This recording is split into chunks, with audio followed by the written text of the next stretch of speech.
আসসালামু আলাইকুম। আপনারা সবাই যাচ্ছেন ট্রান্সগার্ড কোম্পানিতে, সবাই ট্রান্সগার্ড কোম্পানিতে যাচ্ছেন, ম্যাটকো এন্টারপ্রাইজ থেকে যাচ্ছেন ট্রান্সগার্ড কোম্পানিতে। এখানে বিভিন্ন ক্যাটাগরিতে আছে, প্রত্যেকটা লোকই আপনারা বিভিন্ন ইন্টারভিউ দিয়েছেন, ইন্টারভিউতে সিলেকশন হয়েছেন। সেই ক্ষেত্রে যার যার ক্যাটাগরি ওয়াইজ আপনারা টিভিতে যাচ্ছেন, সিলেকশন হয়ে যাচ্ছেন। সবাই তো সিলেকশন হয়ে যাচ্ছেন ইনশাল্লাহ। আচ্ছা, এখানে ক্যাটাগরি যেমন সিভিল ক্যাটাগরিতে কিছু লোকজন আছে যারা ট্রেডে কাজ করবে, যেমন শাটারিং কাউন্টার কারা আছেন? আছে কেউ শাটারিং কাউন্টার আছেন? আপনার স্যালারি কত বলেছে? 900 স্যালারি বলেছে। আরো আছে তো কিছু সাথে 150। 8 ঘন্টা ডিউটি করবেন আপনি, ঠিক আছে। তারপরে মেশন আছে কয়জন এখানে? মেশন মেশন মেশন আছেন আপনারা। আপনাদের স্যালারি কত বলেছে? 900 প্লাস 150, সবগুলো 1050 কিন্তু আপনাদের স্যালারি। তা স্টিল পিকচার আছে কয়জন? কত স্যালারি বলেছে? 1050 আছে। ক্লিনার কারা আছেন? জেনারেল ক্লিনার আছে কেউ? ক্লিনার আপনি আছেন। কত স্যালারি আপনার?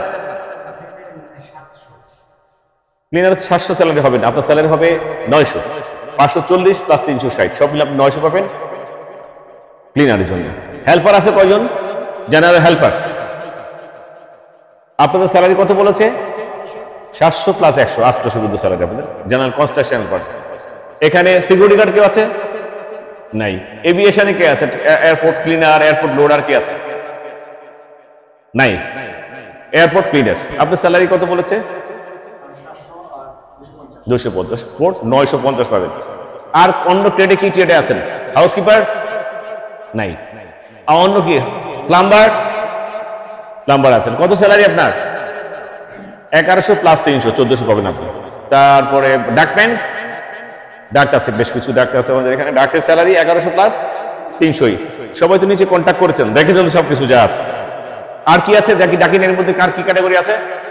ইলেকট্রিশিয়ান আছেন কয়জন? হাত তুলেন। ইলেকট্রিশিয়ান, আপনারা সবাই ইলেকট্রিশিয়ান। স্যালারি কত? 1100 প্লাস 300 আপনাদের স্যালারি। সবার ডিউটি আওয়ার্স কিন্তু 8 আওয়ার্স, 8 ঘন্টা। আমরা 9 ঘন্টা বলি, বাট স্পেসিফিক 8 ঘন্টায় কিন্তু আপনাদেরকে ডিউটি করতে হবে। 8 ঘন্টায় কিন্তু তারা বুঝে নেবে যে 1 ঘন্টা সময় ব্যাপারটা আছে, এটা আমাদের লাঞ্চ পিরিয়ড আছে, কিছু টি টাইম আছে। ওই টাইমটা কিন্তু not deduction from the 8 hours. 8 আওয়ার্সটা এক্স্যাক্টলি কিন্তু 8 আওয়ার্সটা কিন্তু ওরা বুঝে নেবে। 8 ঘন্টা কিন্তু কাজ করতে হবে। এই যে স্যালারি স্ট্যাটাস যেটা আছে সেটা হলো আপনাদের 8 ঘন্টার জন্য। বাড়তি 8 ঘন্টা পর যেটা কাজ করবেন সেটা যদি কোম্পানির সিস্টেম ওয়াইজ থেকে থাকে তাইলে ওভার টাইম পাবেন। বুঝতে পারছি? থাকার জায়গা, মেডিকেল, ট্রান্সপোর্ট, একামা সবকিছু কোম্পানি করে দিবে। শুধু ফুড সেলফ, এটা তো আপনারা জানেন যে খাওয়া নিজের। সবাই 300 দেরহাম সাথে করে নিয়ে গেছেন, যেহেতু আপনার এগুলি কার্যগুলি করতে আকামা, মেডিকেল, আপনার অন্যান্য যে প্রাসঙ্গিক কাগজপত্রগুলি যেগুলি আছে এগুলি করার জন্য আমরা 15 থেকে 45 দিন সময় নিয়েছি কোম্পানির সিস্টেম ওয়াইজ। এর মধ্যে যদি 3 দিনে কমপ্লিট হয়ে যায়, you will attend the work. আর যদি ম্যাক্সিমাম সময় লাগে, হয়তো 45 দিন সময় লাগবে। By this time should be in the accommodation. আপনি কোম্পানির অ্যাকোমোডেশনে থাকবেন, কোম্পানির অ্যাকোমোডেশনে থাকবেন, আর আপনাদের কার্যক্রমগুলি ওইভাবে কমপ্লিট হবে। যার যেটা কমপ্লিট হয়ে যাবে সে কাজে এভোট হয়ে যাবে। সবচেয়ে ইম্পর্টেন্ট যে ব্যাপারটা, প্রত্যেকে ইন্টারভিউ দিয়েছেন, এখানে ট্রেডের যারা আছেন, electrician, plumber, ductman, mason, still fixer যারা আছেন, ওখানে যাওয়ার পর কিন্তু একটা ট্রেড টেস্ট হবে। যেহেতু এখানে ইন্টারভিউ দিয়েছেন, সেখানে যাওয়ার পর কিন্তু একটা ট্রেড টেস্ট নেবে। যদি ফেল করেন তাহলে কিন্তু কোম্পানি আপনাকে রাখবে না, সোজা দেশে পাঠিয়ে দেবে। ম্যাটকো কিন্তু এই ব্যাপারে রেসপন্সিবল নেবে না, কারণ আপনি কাজ জানেন, টিকেছেন, সিলেকশন হয়েছেন, আপনি যাচ্ছেন। এখন যদি ভুলে যান, সেখানে যদি কাজ করতে না, দক্ষতা দেখাতে না পারেন, তাহলে কিন্তু কোম্পানি দেশে পাঠিয়ে দেবে। Matco is not responsible about that. এটা ক্লিয়ার বলে দিই। আমরা সবাই মেডিকেল রিপোর্ট আমরা হাতে পেয়েছি, মেডিকেল ফিট কার্ড পেয়েছি, তারপরে কিন্তু আমরা ম্যাটকো ভিসা প্রসেসিং করেছে, আপনাদের ভিসা এনেছে। এখন বাকিটা আপনাদের ওখানে যাওয়ার পর মেডিকেল হবে। যদি কেউ ইনকেস যদি মেডিকেল আনফিট হয়ে যান এখানে, আল্লাহ না করুক, সেক্ষেত্রে কিন্তু আপনার এটার জন্য আপনার দায়ভার নিতে হবে। সেক্ষেত্রে আমরা যাওয়ার পর সবাই একটু সিস্টেম মতো থাকবেন, একটু পানি টানি বেশি খাওয়া, বা একটু সিস্টেম মতো থাকা, একটু ঘুমানো, মেডিকেলের আগ পর্যন্ত এই সিস্টেমটা কিন্তু মেনটেন করতে হবে। যারা এয়ারপোর্ট ক্লিনারে যাচ্ছেন, এভিয়েশন যে ডিপার্টমেন্টটা আছে, এভিয়েশনের একটা ইপিডি টেস্ট কিন্তু আমরা নিয়েছি, রিটেন টেস্ট এখানে ছিল, আমরা রিটেন নিয়েছি, ভাইভা নিয়েছি ইংলিশের উপরে। সেই ক্ষেত্রে ওখানে যাওয়ার পর সেই একটা ইপিডি কিন্তু আপনার হবে। এটা আপনাকে ওখানে আবার পাস করতে হবে। এ শুড বি ক্লিন। যারা আছেন ক্লিনারে, যারা আছেন সবাই একটু ক্লিন, পরিষ্কার পরিচ্ছন্নতা হয়ে যাবেন।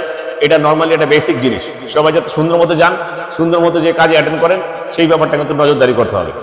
হেল্পার যারা আছেন তারা টোটালি কিন্তু কনস্ট্রাকশন জেনারেল হেল্পারে কাজ করবেন। এটা কি আপনারা সবাই জানেন যে কনস্ট্রাকশনে কাজ করবেন, বাইরে কাজ করবেন, রোদে কাজ করতে হবে? এটা কি জানেন সবাই? জানেন তো নাকি? জেনে শুনেই তো যাচ্ছেন।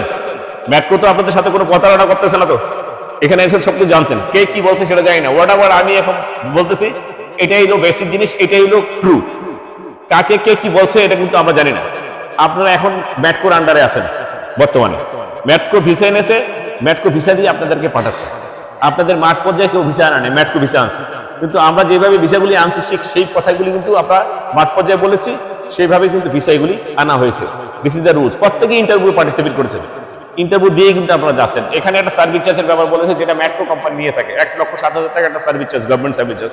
এই জিনিসটা ম্যাট করে আপনাদেরকে সবাই রিসিপ্টটা দেখছেন, ক্লিয়ার করেছেন সবাই, করছেন তো? This is the things. যাওয়ার পর 6 মাসের আগে যদি কেউ রিজাইন করেন, তাহলে কিন্তু আপনাকে 2.5 লক্ষ টাকা জরিমানা দিতে হবে। হোয়াট এভার দ্য ভিসা যা আছে 2.5 লক্ষ জরিমানা দিতে হবে, এবং নিজের টিকিট কেটে কিন্তু দেশে আসতে হবে। এর বাইরে আর কোনো রাস্তা নেই। সো 2 বছরের কন্ট্রাক্ট থাকবে, 2 বছরের করে কোম্পানির কন্ট্রাক্ট রিনিউ হবে। রিনিউর পরে 2 মাসে ছুটি দেয়, ছুটি নিয়ে তারপর দেশে আসবে। 2 মাসে একটা ছুটি দিবে ওরা, বাড়তি বেতন যেটা আছে সেটা স্যালারিটা দিয়ে দিবে, যাতে আপনি ছুটি এসে কেটে দিতে পারেন, তারপরে যাবেন। ক্লিয়ার বুঝতে পারছি? এটা হলো ম্যাটকো রুলস। আমরা টিজি কোম্পানিকে, ট্রান্সগার্ড কোম্পানিকে আমরা নর্মালি ইউটার্ন কোম্পানি বলি। ইউটার্নটা বুঝেন? এই রাস্তায় গেলে আবার ব্যাক করে কিন্তু এই রাস্তায় আসতে হয়। সো আপনাকে যদি অ্যাজ পার কোম্পানি রুলস অনুযায়ী কোম্পানি আপনাকে যে কাজে গেছেন সেই কাজ দেয়, যে স্যালারি আছে সেই স্যালারি দেয়, সেগুলো তো আর আপনার আর্গুমেন্টে কিছু নাই। আমাদের কথার বাইরে যদি কোনো সমস্যা থাকে, আমাদের বাইরে যদি কথার সমস্যা থাকে, ইউ শুড ইনফর্ম আস, আমাদেরকে জানাবেন। Don't take any decision self. আপনারা নিজেরা কোনো ডিসিশন নিয়েন না। একটু সমস্যা হতেই পারে, প্রবলেম ছোটখাটো থাকতেই পারে, এমন কোনো জিনিস আমাদেরকে জানাবেন না যে আমরা ইনফর্ম করতে বলেছি যেটা ফেক, যেটা আপনার জন্য ভবিষ্যতে সমস্যা হতে পারে। আপনি একটা জিনিস ইনফর্ম করবেন যে আমার এই অবস্থা, আমি এটা পাচ্ছি না, এটা হচ্ছে না। আপনি আমাকে একটা মেসেজ দিলেন, দেওয়ার পর আমরা দেখলাম যে এটা কোম্পানিকে আমরা মেল করে দিলাম, কিন্তু কি হলো, এটা কোম্পানি ফেক প্রমাণিত করে দিল। আপনি নিজেও জানেন যে আমি একটা হাঙ্কি ভেঙ্কি করছি, তাহলে কিন্তু it will take action by Transguard company. সে ট্রান্সগার্ড কোম্পানি 1 সেকেন্ড দেরি করবে না আপনার বিরুদ্ধে অ্যাকশন নিতে। তো ফেক কোনো ইনফরমেশন আমাদের দিবেন না, যেটা একটা কংক্রিট একটা অ্যাকশন আছে যে না এটা ট্রু, আমি স্যার এইভাবে পাচ্ছি না বা আমরা এইভাবে হচ্ছে না, তাহলে এটা আমাদেরকে জানাবেন, আমরা উইল টেক অ্যাকশন। আপনি কোনো সেলফ ডিসিশন নিয়েন না, আপনি আজকে কাজ বন্ধ করে দিবেন, আমি কাজে যাবো না, এই অবস্থা। এখানে ফোরম্যান, সুপারভাইজার, প্রত্যেকের অ্যাঙ্গেলে কিছু সুপ্রিম পাওয়ার যারা থাকে, যারা অথরিটি আছে, যদি কোনো ছুটি ছাড়া দরকার, সিকনেস থাকতে পারে, অসুস্থতা হইতেই পারেন, জ্বর ঠান্ডা হইতে পারে, but you should take leave from আপনার হাই অথরিটি যারা আছে তাদের কাছে ছুটিটা নিয়ে আপনার ছুটিটা কাটাবেন বা অথবা ট্রিটমেন্টে যাবেন। তাহলে এটা একটা ভিজিবল থাকবে যে না ঠিক আছে, আপনি ওর রিল্যাক্স থাকলেন। কিন্তু ফট করে একজন দোস্তকে বলে দিলেন যে না দোস্ত আজকে বলে দেয় আমি কিন্তু কাজে যাবো না, মানে who will do the work? আপনার জায়গাটাতে সেই কাজটা কি ফিল আপ করবে? যদি একদিন আগে ইনফর্ম করে দেন, if you take the leave from just 1 day before, তাহলে কিন্তু আপনার যেটা সমস্যার সৃষ্টি হবে না, এবং সেক্ষেত্রে সে ওই জায়গাটাতে তার সুপারভাইজার, ফোরম্যান যারা আছে একটা লোক ফিল আপ করে দিতে পারবে। কারণ একটা প্রজেক্টের কাজ থাকে 10 জন কাজ করবে, আপনার 2 জন কাজেই গেলেন উইদাউট ইনফরমেশন, তাহলে এই 8 জনের জায়গাটা কি ফিল আপ করবে? তো সেক্ষেত্রে ইনফরমেশনটা নিয়েই ওইভাবে কিন্তু কাজ করতে হবে। ক্লিয়ার বুঝতে পারছি? পর থেকে যাওয়ার পর ট্রান্সগার্ড কোম্পানিতে কিন্তু এই আমি বারবার বলতেছি যে যারা ট্রেডের যারা আছেন তাদের কিন্তু ট্রেড টেস্ট হবে এবং এটাতে কিন্তু সাকসেস হতে হবে। সেখানে একটু নম্রতার সহিত তাদের সাথে আচরণ করা প্রয়োজন। ট্রান্সগার্ড কোম্পানি খুব ভালো কোম্পানি, আবার খুব স্ট্রিক্ট। ওরা বেতন অন টাইমে দেয়, সবকিছু অন টাইমে সবকিছু থাকবে। তাহলে আপনাকেও কিন্তু অন টাইম সবকিছু থাকতে হবে, আপনার কাজের ভিজিবিলিটি থাকতে হবে, আপনার কাজের দক্ষতা যেটা আছে সেটা দিয়ে ওদের প্রমাণ করে ট্রান্সগার্ডকে আপনি খুশি করতে হবে। তারপর ট্রান্সগার্ড কিন্তু আপনাকে খুশি করবে। এতে আমাদের ম্যাটকোর সুনাম থাকবে, আপনাদের সবার সুনাম থাকবে। আপনাদের কের সাথে তার আমাদের কোনো শত্রুতামি নেই। আপনারা যাচ্ছেন, এটা একটা বড় আমাদের পাওয়া যে আপনারা আমাদের ম্যাটকোতে আসছেন, ম্যাটকোর মাধ্যমে এখানে যাচ্ছেন, এটা আমাদের একটা বড় অ্যাচিভমেন্ট। আমরা পাঠাতে পারছি আপনাদেরকে, সবচেয়ে বড় অ্যাচিভমেন্ট এটা। আপনাদের মাধ্যমে কিন্তু এই ম্যাটকো চলতেছে, আপনাদের মাধ্যমেই অনেক ফ্যামিলি ইস্যু আছে, যারা ফ্যামিলি সাপোর্ট হচ্ছে, সবাই মিলে কম্বাইন্ড ওয়ার্ক করে কিন্তু একটা ম্যাটকো ফ্যামিলি তৈরি হচ্ছে। তো ম্যাটকো পরিশ্রম দক্ষতা দিয়ে কিন্তু আপনাদের ভিসাগুলি আনতেছে, এবং সঠিক ভিসা, যেখানে কোনো 2 নাম্বার কোনো রাস্তা নেই, একদম এক্স্যাক্টলি যা আছে সঠিক ভিসা আনতেছে, সঠিক পারফেক্ট যা কিছু আছে সবকিছু পারফেক্ট, সবকিছু ঠিক আছে। আমি যে কথাগুলি বলতেছি এটাই ম্যাটকোর কথা, আমি যে কথাটি বলতেছি এটাই ম্যাটকোর সবচেয়ে বড় লেকচার যেটা আমি দিচ্ছি সেটাই ম্যাটকোর কথা। এর বাইরে কোনো কথা নেই। কার কি দিয়ে কোথায় কি গেছেন এটা কিন্তু আমার শোনার আর কোনো রাস্তা নাই। আমি যা বলতেছি এটাই পারফেক্ট, এটাই পাবেন, এটাই হবে। এই বাইরে যদি কিছু হয় ইউ জাস্ট ইনফর্ম আস, আমাদেরকে জানাবেন, আমরা উইল টেক অ্যাকশন, আমরা আপনাদের সাহায্য করতে চেষ্টা করবো ইনশাআল্লাহ। বারবার বলতেছি নিজে কোনো সেলফ ডিসিশন নিয়েন না। লোকেশন চেঞ্জের ব্যাপারে কোনো রিকোয়েস্ট করা যাবে না যে আমাকে লোকেশনটা চেঞ্জ করে। যদি বলে যে okay sir just can you just change my location, মেরা লোকেশন জাস্ট থোড়া এদার করে দাও, কোম্পানি বলবো no problem, you come to the office, I will change your location. Location কোন জায়গায় জানেন? Back to Bangladesh.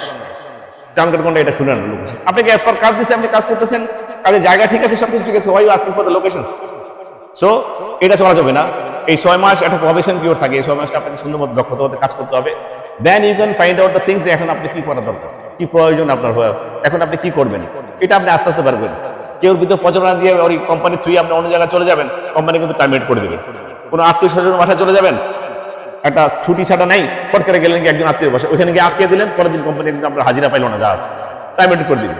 সো এমন কোনো কিছু করবেন না যেটা কোম্পানিকে ইনফর্ম করে তারপরে পারমিশন নিয়ে তারপরে কিন্তু কোম্পানিতে যেতে হবে, এটা কিন্তু করা যাবে না। জাহাজ এখানে বিদেশে অনেকেই আছেন জানেন, বলেন 95%, শুনবেন 95%, বলবেন 5%। অভিজ্ঞতা থাকতে পারে, বিদেশে অভিজ্ঞতা থাকতে পারে, বলেন যে আমি তো বিদেশে 15 বছর ঘুরে গেছি, দুধ এটু খালি বালি, এটি বলার দরকার নেই। ওইখানে যা আছে ওইখানে রুলসটাই আপনি ফলো করেন, ওইখানে রুলসটা মেনে চললে কোনো সমস্যা নেই। সুপারভাইজার ফোরম্যান আছে, এদের সাথে একটু সক্ষতা করে চলাফেরা করেন, ইউ গেট দ্য রেজাল্টস। আপনি একটা ভালো সুযোগ নিতে হলে তাদের সাথে কিন্তু কনভিন্স করে কাজ করতে হবে জাহাজ। This is the main things. আর হেল্পার যারা আছেন তারা বিভিন্ন কনস্ট্রাকশনে কিন্তু বাইরে কাজ করতে হবে, রোদ্রের মধ্যে কিন্তু কাজ করতে হবে, এটা কিন্তু মাথায় রাখেন। কে কি বলছে জানি না, সবাই কি বস্তা উঠিয়ে তো একটা ট্রেনিং দিয়েছিলেন না হেল্পার যারা ছিলেন? তো সে এটা মানে হেভি, এটা ইলেকট্রিশিয়ানের সাথে করতে পারে, এটা প্লাম্বিং এর সাথে করতে পারে, এটা মেশনের সাথে করতে পারে, শাটারিং নামের সাথে, মানে অল দ্য ওয়ে যতগুলো লোক আছে এদের সাথে হেল্পের কাজ আপনাকে দিবে। মালপত্র নেওয়া আনা, বালি উঠানো, ইট নেওয়া, ব্লক উঠানো, এই কাজগুলো কিন্তু করতে হবে। তো আপনারা যারা যাচ্ছেন সবকিছু জেনে শুনে ইনশাল্লাহ যাচ্ছেন, কোনো সমস্যা তো নাই, কিছু কোনো প্রবলেম নাই তো আপনার ইনশাল্লাহ? ঠিক আছে, সবাই ভালো থাকবেন, সুস্থ থাকবেন, নামাজ পড়বেন, সবাই সবার জন্য দোয়া করেন ইনশাল্লাহ। সবাই ভালো থাকবেন ইনশাল্লাহ। আসসালামু আলাইকুম।